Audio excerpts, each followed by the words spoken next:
ಅವರು ಲಾಯರ್ ಜಗದೀಶ್ ಅವರು ಅವರ ಜೊತೆಗೆ ಕಳೆದಂತಹ ಈ ಒಂದು ವಾರ ಎಕ್ಸ್ಪ್ಲೇನ್ ಮಾಡೋದಾದ್ರೆ ಏನು ಹೇಳಕ್ಕೆ ಇಷ್ಟಪಡ್ತೀರಿ? ಈ ಫ್ಯಾಂಟಸಿ ಪಾರ್ಕ್ಗಳಲ್ಲಿ ರೋಲರ್ ಕೋಸ್ಟರ್ ರೈಡ್ ಅಂತ ಇರುತ್ತೆ ಗೊತ್ತಲ್ವಾ?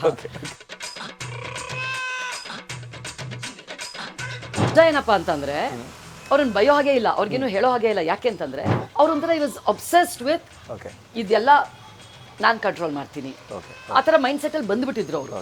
ಬಟ್ ನಾವು ಹೆಣ್ಮಕ್ಳು ನಾವೆಲ್ಲ ಮಾತಾಡ್ಕೋತಾ ಇದ್ದಿದ್ದು ಈ ಸೀಸನ್ನೇ ಬರ್ಬೇಕಾ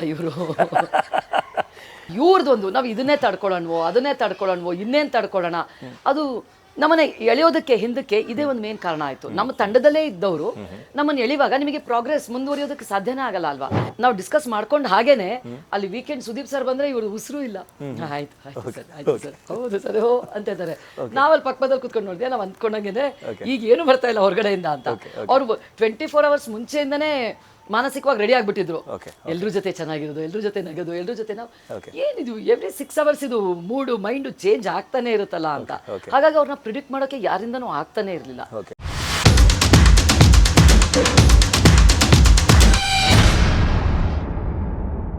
ಕೆಲವು ಪರ್ಸನಾಲಿಟೀಸ್ನ ಅರ್ಥ ಮಾಡ್ಕೊಳ್ಳೋದಾಗ್ಲಿ ಅಥವಾ ಹತ್ರ ಬರ್ಮಾಡ್ಕೊಳ್ಳೋದಾಗ್ಲಿ ಕಷ್ಟ ಆಯ್ತು. ಓಕೆ, ನೋ ಡೌಟ್ ನಮಗೆ ಆ ಕ್ಯಾರೆಕ್ಟರ್ ನೀವು ಹೆಸರು ಹೇಳೋದೇ ಬೇಡ ಯಾರು ಅಂತ ನಮಗೆ ಗೊತ್ತಾಗುತ್ತೆ. ಲಾಯರ್ ಜಗದೀಶ್ ಅವರು ಅವರ ಜೊತೆಗೆ ಕಳೆದಂತಹ ಈ ಒಂದು ವಾರ ಎಕ್ಸ್ಪ್ಲೇನ್ ಮಾಡೋದಾದ್ರೆ ಏನು ಹೇಳಕ್ಕೆ ಇಷ್ಟಪಡ್ತೀರಿ? ಈ ಫ್ಯಾಂಟಸಿ ಪಾರ್ಕ್ಗಳಲ್ಲಿ ರೋಲರ್ ಕೋಸ್ಟರ್ ರೈಡ್ ಅಂತ ಇರುತ್ತೆ ಗೊತ್ತಲ್ವಾ? ಜುರ್ರ್ ಅಂತ ಹೋಗ್ಬಿಟ್ಟು ಆಮೇಲೆ ಸ್ಲೋ ಮಾಡಿ ಮತ್ತಿನ್ನೆಂಗೋ ತಲೆ ಕೆಳ್ಕ ಹೋಗಿ ಇನ್ನೆಂಗೋ ಬಂದು ಇನ್ನೆಂಗೋ ಆಗಿ ಇಟ್ ವಾಸ್ ಲಿಟ್ರಲಿ ಹಾಗೆ ಇದ್ದಿದ್ದದು. ಆಮೇಲೆ ಮಜಾ ಏನಪ್ಪಾ ಅಂತಂದ್ರೆ ಅವ್ರನ್ನ ಬಯೋ ಹಾಗೆ ಇಲ್ಲ, ಅವ್ರಿಗೇನು ಹೇಳೋ ಹಾಗೆ ಇಲ್ಲ. ಯಾಕೆ ಅಂತಂದ್ರೆ ಬಂದ ತಕ್ಷಣ 2ನೇ ದಿನ ಕಿರಿಕಿರಿ ಆದಾಗ ಓಪನ್ ಆಗಿ ಹೇಳಿದ್ರು, ನೋಡಿ ದಿಸ್ ಇಸ್ ಮೈ ಸ್ಟ್ರಾಟಜಿ, ನಾನು ಹೀಗೆ ಆಡಬೇಕು. ಬಿಗ್ ಬಾಸ್ ಅಂದ್ರೆ ನಾನಂದ್ರೆ ಬಿಗ್ ಬಾಸ್. ಜನ ಬಿಗ್ ಬಾಸ್ ಆನ್ ಮಾಡಿದ್ರೆ ನನ್ನ ಮುಖನೇ ಬರಬೇಕು, ನನ್ನ ಆಟನೇ ಬರಬೇಕು. ಎಲ್ಲಿ ಟ್ರೋಲ್ ಆದ್ರೂ ನಾನೇ ಆಗಿರ್ಬೇಕು, TRP ನಾನೇ ಆಗಿರ್ಬೇಕು. ನೀವೇನ್ ಮಾಡ್ತೀರೋ ನೀವು ಮಾಡ್ಕೊಳ್ಳಿ, ನನ್ನನ್ನು ತಡೆಯೋ ಹಾಗಿಲ್ಲ. This is my game I say, ನೀವು ಆಡಾಗಿದ್ರೆ ಆಡ್ಕೊಳ್ಳಿ ಅಂತ ಕ್ಲೀನಾಗಿ ಕ್ಲಿಯರ್ ಕಟ್ಟಾಗಿ ಹೇಳ್ಬಿಟ್ರು. ಅಂಥವ್ರಿಗೆ ಏನ್ ಮಾಡ್ತೀರಾ ನೀವು? ನಾವು ಒಂದಕ್ಕೆ ಏನ್ ವರಿ ಮಾಡ್ತಾ ಇದೀವಿ ಅಂದ್ರೆ ಆಯ್ತಪ್ಪ ನೀವು ಏನ್ ಬೇಕು ನೀವು ಮಾಡ್ಕೊಳ್ಳಿ. ಬಟ್ ಒಬ್ರು ಮಾಡಿದ ತಪ್ಪಿಗೆ ಏನಾಗೋದು, ಇಡೀ ತಂಡಕ್ಕೆ ಶಿಕ್ಷೆ ಆಗೋದು. ಬಿಗ್ ಬಾಸ್ ನಮ್ಮ ಊಟನೇ ತಗೊಂಡು ಹೊಟ್ಟೋಗ್ಬಿಡೋರು, ನಮಗಿದ್ದಿದ್ದು ಗ್ರಾಸರಿನ ಕಟ್ ಮಾಡ್ಬಿಡೋರು, ನಮಗೆ ಅದ್ರ ಚಿಂತೆ. ಹೀಗಾಗಿ 3 ದಿನ ನಾವು ಗಂಜಿ ಕುಡಿಬೇಕಾಗಿ ಬಂತು, 3 ಹೊತ್ತು ಗಂಜಿ ಕುಡಿಬೇಕಾಗೂ ಬಂತು. ನಾವು ಸ್ವರ್ಗದಲ್ಲಿದ್ದು ಗಂಜಿ ಕುಡಿಬೇಕಾ? ಆ ಥರ ಪನಿಷ್ಮೆಂಟ್ಗಳು ಇದ್ದಿದ್ದರಿಂದ ಸ್ವಲ್ಪ ಅವ್ರಿಗೆ ಕೇಳ್ಕೊತಾ ಇದ್ವಿ. ಅವ್ರು ಜಾಸ್ತಿ ಮಾಡೋರು, ನೀವು ಕೇಳ್ಕೊಂಡಷ್ಟು ಇನ್ನೂ ಜಾಸ್ತಿ ಮಾಡೋರು. ಸೊ ಅವ್ರಿಗೆ ಬೇಸಿಕಲಿ ಏನಿತ್ತು ಅಂತಂದ್ರೆ ಕೆಟ್ಟದಾದ್ರೂ ನನ್ನಿಂದಾನೇ ಆಗ್ಬೇಕು, ಎಲ್ರು ಖುಷಿಯಾಗಿದ್ರು ನನ್ನಿಂದಾನೇ ಆಗ್ಬೇಕು, ಎಲ್ರು ಅಳ್ತಾ ಇದ್ರೆ ನನ್ನಿಂದಾನೇ ಆಗ್ಬೇಕು, ಯಾರಿಗಾದ್ರು ಕೋಪ ಬಂದ್ರು ಅದು ನನ್ನಿಂದಾನೇ ಆಗ್ಬೇಕು. ಅವ್ರೊಂಥರ ಐ ವಾಸ್ ಅಬ್ಸೆಸ್ಡ್ ವಿತ್ ಇದೆಲ್ಲ ನಾನ್ ಕಂಟ್ರೋಲ್ ಮಾಡ್ತೀನಿ ಆ ಥರ ಮೈಂಡ್ ಸೆಟ್ ಅಲ್ಲಿ ಬಂದ್ಬಿಟ್ಟಿದ್ರು ಅವರು. ಅಂದ್ರೆ ಅದ್ರ ಜೊತೆಗೆ ನರಕ ನಿವಾಸಿಗಳ ಜೊತೆಗೆ ಸ್ಟಾರ್ಟಿಂಗ್ ಹತ್ರ ಆಗಕ್ಕೆ ಹೋಗ್ತಾರೆ, ನಿಮ್ಮಿಂದ ದೂರ ಆಗಕ್ಕೆ ಹೋಗ್ತಾರೆ, ಆಮೇಲೆ ಅಲ್ಲೂ ಜಗಳ ಮಾಡ್ಕೋತಾರೆ, ಇಲ್ಲೂ ಜಗಳ ಮಾಡ್ಕೋತಾರೆ. ಅಂದ್ರೆ ಇಡೀ ಮನೇಲಿರೋ ಎಲ್ಲರ ತರನು ಒಂದ್ ರೌಂಡ್ ಜಗಳ ಮಾಡ್ಕೊಳ್ಳೋದು, ಆ ಅಗ್ರೆಷನ್ನು ಅದನ್ನ ನೋಡಿದಾಗ ಪರ್ಸನಲಿ ನಿಮ್ಗೆ ಏನ್ ಫೀಲ್ ಆಗ್ತಿತ್ತು ಮನೆ ಒಳಗಡೆ? ಈ ತರನು ಇರಕ್ಕೆ ಸಾಧ್ಯನಾ ಅಂತ ಏನಾದ್ರು ಫೀಲ್ ಆಗ್ತಿತ್ತು, ಅಥವಾ ಅವ್ರನ್ನ ಹೊರಗಡೆ ಇದ್ದಾಗ ಆ ಥರದ್ದು ವಿಡಿಯೋಸ್ ಏನಾದ್ರು ನೋಡಿದ್ರೆ ನೀವು? ಇಲ್ಲ, ನಾನು ನೋಡಿರ್ಲಿಲ್ಲ. ಬಟ್ ನಾವು ಹೆಣ್ಮಕ್ಳು ನಾವೆಲ್ಲ ಮಾತಾಡ್ಕೋತಾ ಇದ್ದಿದ್ದು ಈ ಸೀಸನ್ನೇ ಬರ್ಬೇಕಾ ಯಾವ ಸೀಸನಲ್ಲೂ ಈ ಥರ ಇಷ್ಟು ಫಸ್ಟೇ ನಮಗೆ ನರಕ ಸ್ವರ್ಗ ಲೆವೆಲಲ್ಲಿ ನಮ್ಗಳಿಗೆ ಆದಂಥ ಒಂದು ವೈಮನಸ್ಯ ಇದೆ. ಅಯ್ಯೋ ಅವ್ರ ಮುಖಗಳು ನೋಡಿದ್ರೆ ಅಯ್ಯೋ ಅನ್ಸೋದು. ವಿ ಆರ್ ಹೆಲ್ಪ್ಲೆಸ್, ಅವ್ರಿಗೇನು ಸಹಾಯ ಮಾಡೋ ಹಾಗಿಲ್ಲ, ನಾವು ತಿನ್ನೋ ಊಟನ ಅವ್ರಿಗೆ ಕೊಡೋ ಹಾಗಿಲ್ಲ, ಅದೇ ಬೇಜಾರು ಫಸ್ಟೇ ಇದೆ. ಅದ್ರ ಜೊತೆಗೆ ಇವ್ರದೊಂದು ನಾವು ಇದನ್ನೇ ತಡ್ಕೊಳ್ಳೋಣವೋ ಅದನ್ನೇ ತಡ್ಕೊಳ್ಳೋಣವೋ ಇನ್ನೇನು ತಡ್ಕೊಳ್ಳೋಣ, ಅದು ನಮ್ಮನ್ನ ಎಳೆಯೋದಕ್ಕೆ ಹಿಂದಕ್ಕೆ ಇದೇ ಒಂದು ಮೇನ್ ಕಾರಣ ಆಯ್ತು. ನಮ್ಮ ತಂಡದಲ್ಲೇ ಇದ್ದವರು ನಮ್ಮನ್ನು ಎಳಿವಾಗ ನಿಮಗೆ ಪ್ರೋಗ್ರೆಸ್ ಮುಂದುವರಿಯೋದಕ್ಕೆ ಸಾಧ್ಯನೇ ಆಗಲ್ಲ ಅಲ್ವಾ? ಈಗ ನರಕದವ್ರದಿಂದ ನಿಮಗೆ ಪ್ರಾಬ್ಲಮ್ ಬರ್ತಾ ಇದೆ ಅಂದ್ರೆ ನೀವು ರಿಸಾಲ್ವ್ ಮಾಡ್ಬೋದು, ಇದು ನಮ್ಮ ತಂಡ, ನಾವು ಈ ತರ ಸ್ಟ್ರಾಟಜಿ ಹಾಕೋಣ, ಈ ತರ ಮಾಡೋಣ, ಈ ತರ ಹೋಗೋಣ ಅಂತ ಮಾಡ್ಬೋದು. ನಿಮ್ಮ ಒಳಗೇ ಇರೋರೊಬ್ರು ಈ ತರ ಮಾಡುವಾಗ ನೀವು ಹೇಗೆ ಮುಂದುವರಿತೀರಾ? ಸೊ ಅದು ನಮಗೆ ದೊಡ್ಡ ಚಾಲೆಂಜ್ ಆಗಿತ್ತು ನಮ್ಮ ಎಂಟೈರ್ ತಂಡದವರಿಗೆ. ಸೊ ಅದನ್ನ ತುಂಬಾ ಅನುಭವಿಸಿದ್ವಿ, ನಾವು ತುಂಬಾ ಮಾತಾಡ್ಕೋತಾ ಇದ್ವಿ, ಇದನ್ನ ಹೇಗೆ ಇದು ಮಾಡೋದು, ಇದನ್ನ ಕಂಟ್ರೋಲಿಗೆ ತಗೊಳ್ಳೋದು ಹೇಗೆ, ಅಥವಾ ಅವ್ರು ಮಾಡದಿರೋ ಹಾಗೆ ತಡೆಯೋದು ಹೇಗೆ. ಬಟರ್ ಹಚ್ಚಿನೂ ಹೇಳಿದ್ದಾರೆ, ಜೋರಾಗೂ ಹೇಳಿದ್ದಾರೆ, ಗಲಾಟೆ ಮಾಡಿ ಹೇಳಿದ್ದಾರೆ, ಎಲ್ಲಾ ತರದಲ್ಲೂ ಹೇಳಿದೀವಿ. ಇಲ್ಲ ಇನ್ನು ಮಾಡಲ್ಲ, ಗ್ಯಾರಂಟಿ ಮಾಡಲ್ಲ, ನಂಗೆ ಅರ್ಥ ಆಗಲ್ವಾ ಇನ್ನೇನು ಹೇಳ್ಬೇಡಿ ನಾನು ಮಾಡಲ್ಲ ಅಂತ ಹೋಗೋರು 5 ನಿಮಿಷಕ್ಕೆ ಮತ್ತೆ ಹೋಗಿ ಮಾಡೋರು. ಸೊ ನಾವೊಂಥರ ಗಿವನ್ ಅಪ್. ಅಂದ್ರೆ BP ಇರೋರ್ನಲ್ಲಿ ಕಲ್ಸ್ಬಿಟ್ರೆ ಕಂಟ್ರೋಲ್ ಮಾಡ್ಕೊಳ್ಳೋದು ಕಷ್ಟ ಅಂತಾನೆ. ಹಂಗಾಗ್ಬಿಡುತ್ತೆ ಮನೆ ಒಳಗಡೆ. 100%. Okay. 100%. Okay okay.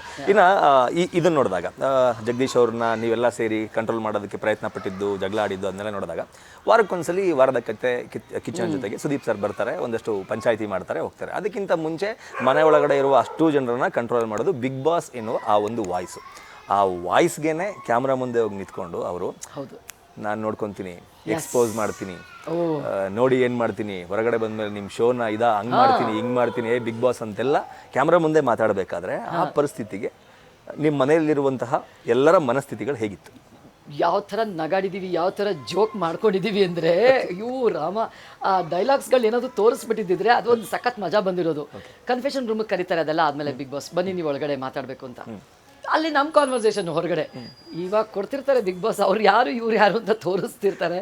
ಇವ್ರು ಮಾಡಿರುವಂಥ ಸಿಗ್ನೇಚರು, ಆ ಪೇಪರ್ಗಳು, ಡಾಕ್ಯುಮೆಂಟ್ಸ್ನೆಲ್ಲ ತೆಗೆದುಬಿಟ್ಟು ತೋರಿಸ್ತಾ ಇರ್ತಾರೆ. ಇವಾಗ ಅಲ್ಲಿ ಮಾತು ಬಂದಿರಲ್ಲ. ಈ ಥರ ಎಲ್ಲ ನಾವು ಡಿಸ್ಕಷನ್ಗಳನ್ನ ಅಲ್ಲಿ ಕೂತ್ಕೊಂಡು ಮಾಡ್ಕೋತಾ ಇದ್ವಿ, ನಗ್ತಾ ಇದ್ವಿ. ಲಾಯರ್ಗೆ ಲಾ ಪಾಯಿಂಟ್ ಹಾಕಿರ್ತಾರೆ ಬಿಗ್ ಬಾಸ್ ಅಂತ. ಓ ಎಸ್, ಡೆಫಿನೆಟ್ಲಿ. ಇಲ್ಲಿ ಇವಾಗ ಚೆನ್ನಾಗಿ ಆಟ ಆಡ್ಸಿರ್ತಾರೆ. ಸೊ ಈ ರೀತಿಯಾಗಿ ನಾವು ಡಿಸ್ಕಸ್ ಮಾಡ್ಕೋತಾ ಇದ್ವಿ. ನಾವು ಡಿಸ್ಕಸ್ ಮಾಡ್ಕೊಂಡು ಹಾಗೇನೆ ಅಲ್ಲಿ ವೀಕೆಂಡ್ ಸುದೀಪ್ ಸರ್ ಬಂದ್ರೆ ಇವ್ರು ಉಸಿರು ಇಲ್ಲ. ಆಯ್ತು ಆಯ್ತು ಸರ್, ಹೌದು ಸರ್, ಹೋ ಅಂತ ಇದ್ದಾರೆ. ನಾವಲ್ಲಿ ಪಕ್ಕದಲ್ಲಿ ಕೂತ್ಕೊಂಡು ನೋಡಿದ್ವಿ, ನಾವು ಅಂದ್ಕೊಂಡಂಗೆ ಈಗ ಏನು ಬರ್ತಾ ಇಲ್ಲ ಹೊರಗಡೆಯಿಂದ ಅಂತ. ಅವ್ರು 24 hours ಮುಂಚೆಯಿಂದನೇ ಮಾನಸಿಕವಾಗಿ ರೆಡಿ ಆಗ್ಬಿಟ್ಟಿದ್ರು. ಎಲ್ರ ಜೊತೆ ಚೆನ್ನಾಗಿರೋದು, ಎಲ್ರ ಜೊತೆ ನಗೋದು, ಎಲ್ರ ಜೊತೆ ನಾವು ಏನಿದು ಎವ್ರಿ 6 hours ಇದು ಮೂಡು ಮೈಂಡು ಚೇಂಜ್ ಆಗ್ತಾನೆ ಇರುತ್ತಲ್ಲ ಅಂತ.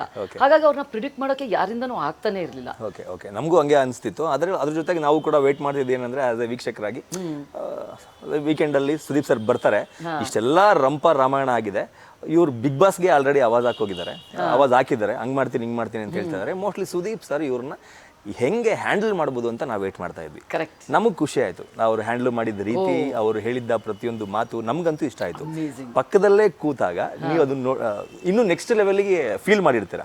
ಅವ್ರು ಹ್ಯಾಂಡಲ್ ಮಾಡಿದ್ದ ರೀತಿ ಬಗ್ಗೆ ಮಾತಾಡೋದಾದ್ರೆ ಇಡೀ ಆ ಸಮಯದಲ್ಲಿ ಹೇಗೆ ಫಸ್ಟ್ ನಿಮ್ಗಿದ್ದಾಗೆ ನಮಗೂ ಎಲ್ಲರೂ ವೀಕೆಂಡ್ ಬರಲಿ ಸುದೀಪ್ ಸರ್ ಮುಂದೆ ಇವ್ರದ್ದು ಏನು ನಡೆಯುತ್ತೆ ನೋಡೋಣ ಅಂತ ಅದೇ ಮನಸ್ಥಿತಿ ನಾವು ಇದ್ವಿ.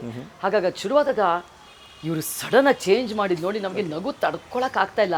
ನಾವು ಪಕ್ಕದಲ್ಲಿ ಕುತ್ಕೊಂಡು ಕುಸು ಕುಸು ಕುಸು ಅಂತ, ಇವಾಗ ಹೇಳಿ, ಇವಾಗ ಡೈಲಾಗ್ ಬರಲಿ, ಇವಾಗ ಹೋಗಿ ಏನ್ ನೋಡ್ತೀರಾ, ಏನ್ ಮಾಡ್ತೀರಾ, ಈ ತರ ನಾವು ನಮ್ಮ ಪಡಿಗೆ ನಾವು ಮಾತಾಡ್ಕೋತಾ ಇದ್ವಿ, ಕುತ್ಕೊಂಡು ಮಾತಾಡ್ತೀವಲ್ಲ ಆ ರೀತಿಯಾಗಿ ನಾವು ಕಮೆಂಟ್ಸ್ಗಳು ಕೊಟ್ಕೋತಾ ಇದ್ವಿ. ಸುದೀಪ್ ಸರ್ ಒಂದು ಎಷ್ಟು ಚೆನ್ನಾಗಿ ಹೇಳಿದ್ರು ನೋಡಿ, ಬಿಗ್ಗೆಸ್ಟ್ ಜೋಕ್ ಅಂತ. ಅದು ಅವತ್ತಿಗೂ ನಮ್ಗೆ ಹಾಗೆ ಇದ್ದಿದ್ದು, ವಾಟ್ ಅ ಜೋಕ್ ಅಂತ.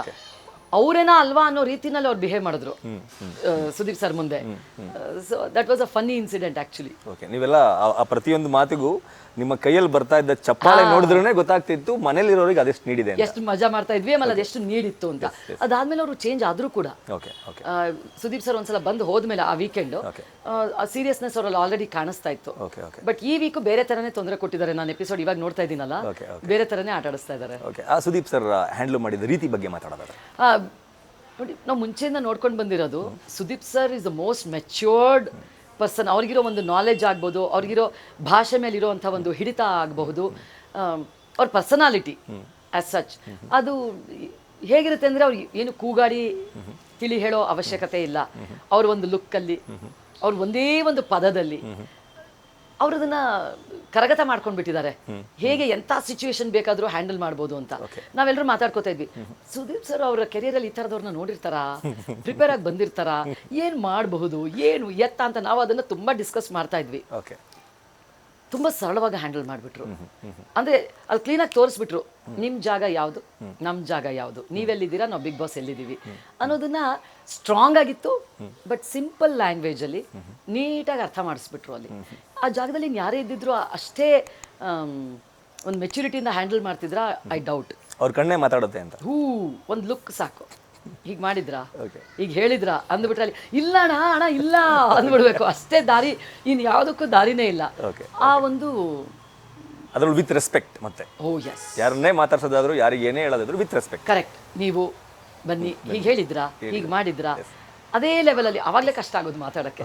ನಾನು ಆ್ಯಕ್ಚುಲಿ ಅದನ್ನೇ ಅಬ್ಸರ್ವ್ ಮಾಡ್ತಾ ಇದ್ದೆ, ಇವ್ರು ಯಾವ ರೀತಿ ಮಾತಾಡಬಹುದು, ಯಾವ ರೀತಿ ಆ ನೋಟ ಕೊಡಬಹುದು, ಅದನ್ನೇ ನಾವು ಅಬ್ಸರ್ವ್ ಮಾಡ್ತಾ ಇದ್ವಿ. ತುಂಬ ಚೆನ್ನಾಗಿ ಹ್ಯಾಂಡಲ್ ಮಾಡಿದ್ರು, ನಾವು ಅಂದ್ಕೊಂಡೇ ಇರಲಿಲ್ಲ. ಇನ್ನು ಅದ್ರ ಜೊತೆಗೆ ಉಗ್ರಂ ಮಂಜು ಅವ್ರ ಜೊತೆಗೆ ನಿಮ್ದೊಂದು ಮನಸ್ತಾಪ ಆಗುತ್ತೆ. ಆ್ಯಕ್ಚುಲಿ ಅಂದರೆ ಕಂಪ್ಲೀಟಾಗಿ ನಮ್ಗೆ ಗೊತ್ತಾಗಲ್ಲ.